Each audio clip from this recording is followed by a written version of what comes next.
ডিম তো তোমরা অনেকভাবেই খেয়েছো, তবে এইভাবে একবার ট্রাই করে দেখতে পারো, দারুণ খেতে হয়। একদমই চটজলদি একটা রেসিপি আর ঘরোয়া উপকরণ দিয়েই রেডি হয়ে যায়। তো hello friends, welcome to my channel cooking flavour. তো আজকের বানাবো ডিমের বাটি ভাপা রেসিপি। তো এখানে নিয়ে নিচ্ছি 5টা ডিম।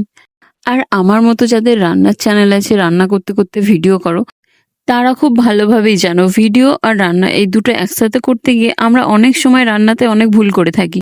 তো এখানে আমি 5টা ডিমের জন্য 5টা বাটি নিয়ে নিয়েছি, আর বাটির মধ্যে তেল মাখাতেই ভুলে গেছি। তোমরা কিন্তু বাটিতে অবশ্যই অল্প করে তেল মাখিয়ে নেবে। তো আমি এক একটা বাটিতে এক একটা ডিম দিয়ে দিচ্ছি। তো তেল না দেওয়ার ফলে কিন্তু কোনো রকম অসুবিধা হয়নি, খুব সুন্দরভাবেই উঠে এসছে। তবে তেলটা দিলে একটু ভালোভাবে উঠতো। এক এক করে সব ডিমগুলো ফাটিয়ে নিচ্ছি।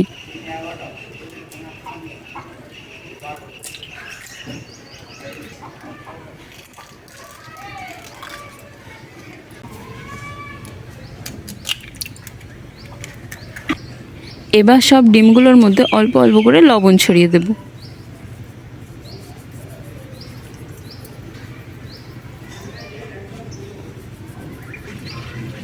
আর দিয়ে দিচ্ছি অল্প একটু গোলমরিচ গুঁড়ো আর লঙ্কার কুচি। আর যারা একদমই ঝাল খেতে পারে না, তারা কিন্তু লঙ্কাটা আর গোলমরিচ গুঁড়োটা স্কিপ করে দেবে। আমি যেমন একটা বাটিতে লঙ্কার কুচি আর গোলমরিচ গুঁড়োটা দিইনি। তো ডিমগুলো আমাদের রেডি হয়ে গেছে, এবার শুধু ভাপিয়ে নেব। তো উনানে কড়া বসিয়ে এতে দিয়ে দিচ্ছি 2 বাটির মতো জল। এতে একটা স্ট্যান্ড বসিয়ে দিচ্ছি, দিয়ে এবার এক এক করে ডিমের বাটিগুলো এর মধ্যে সাজিয়ে দেব।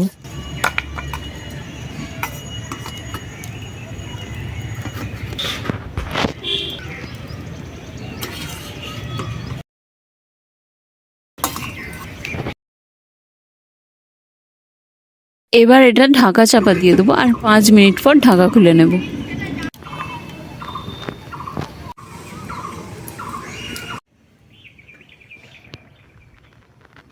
তো 5 মিনিট পর দেখো ডিমগুলো সবগুলোই ভাপানো হয়ে গেছে। এবার এক এক করে বাটি আমি নামিয়ে নেব। তো সাথে সাথে ডিমগুলো কিন্তু তুলতে যাব না, এটা কিছুক্ষণ ঠান্ডা করে নেব। ততক্ষণ চল আমরা ডিমের গ্রেভিটা তৈরি করে নিই। প্রথমেই দিয়ে দিচ্ছি বেশ খানিকটা তেল, তারপর এতে দিয়ে দিচ্ছি 3টে পেঁয়াজ বাটা। এখানে পেঁয়াজটা একটু বেশিই লাগবে। তো পেঁয়াজটা তেলের সাথে খুব ভালো করে ভাজা ভাজা করে নেব। পেঁয়াজটা একটু ভাজা হয়ে গেলে এতে দিয়ে দেবো আদা রসুন বাটা। আদা রসুনটা একসাথে বেটে নিয়েছি। তো আদা রসুনটা ভালো করে ভেজে নেব। তো আর সামান্য একটু তেল অ্যাড করে নিচ্ছি।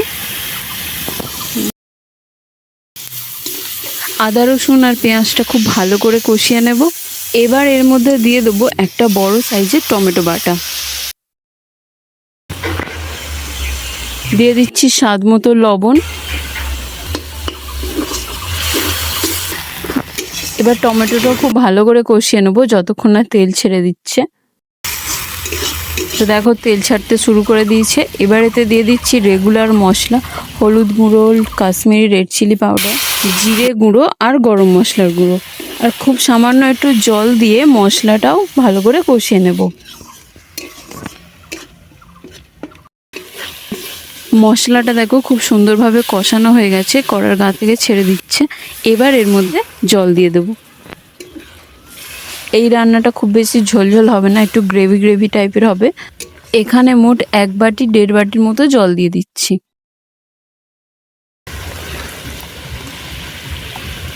তো গ্রেভিটা যতক্ষণ ফুটতে থাকুক, ততক্ষণ আমরা বাটি থেকে ডিমটা বের করে নিই।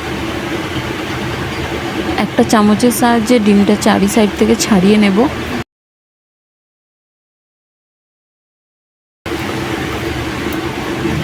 তেল দেয়া নেই তাই একটু অসুবিধা হচ্ছে, তবে ভালোভাবে উঠে এসছে।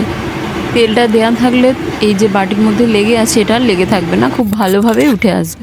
তো এক এক করে সব বাটি থেকে আমি ডিমগুলো আলাদা করে নেব।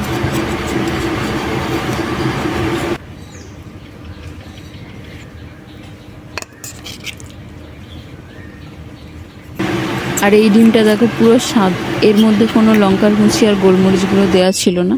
তো সব ডিমগুলোই আমি বাটি থেকে বের করে নিয়েছি। এদিকে ঝোলটাও দেখো অল্প অল্প ফুটতে শুরু করেছে। এবার এতে দিয়ে দেবো চেরা কাঁচা লঙ্কা। তো ঝোলটা পুরোপুরি ফুটে গেছে। এবার এক এক করে ডিমগুলো এর মধ্যে দিয়ে দেবো।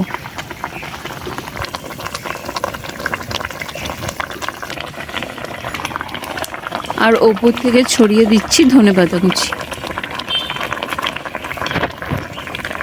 ব্যাস, এবার এটা কিন্তু কিছুক্ষণ ফুটিয়ে নেব। আর বেশি কিন্তু নাড়াচাড়া করবে না, এইভাবে আলতো হাতে একটু একটু করে নাড়াচাড়া করে নিতে পারো। তো রেডি হয়ে গেল আজকের রেসিপির ডিম ভাপা। চলো এবার এটা নামিয়ে নিই।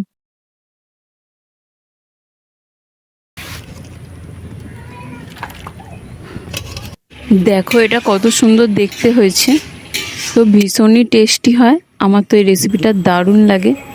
কেমন লাগলো আজকের এই ডিম ভাপা রেসিপি অবশ্যই কিন্তু কমেন্ট করে জানাবে। আর নতুন বন্ধু হয়ে থাকলে চ্যানেলটা সাবস্ক্রাইব করে পাশে থাকার অনুরোধ রইল। আজ এই পর্যন্ত, আবার দেখাবে অন্য কোনো রেসিপি নিয়ে। সবাই অনেক ভালো থেকো, সুস্থ থেকো, টাটা।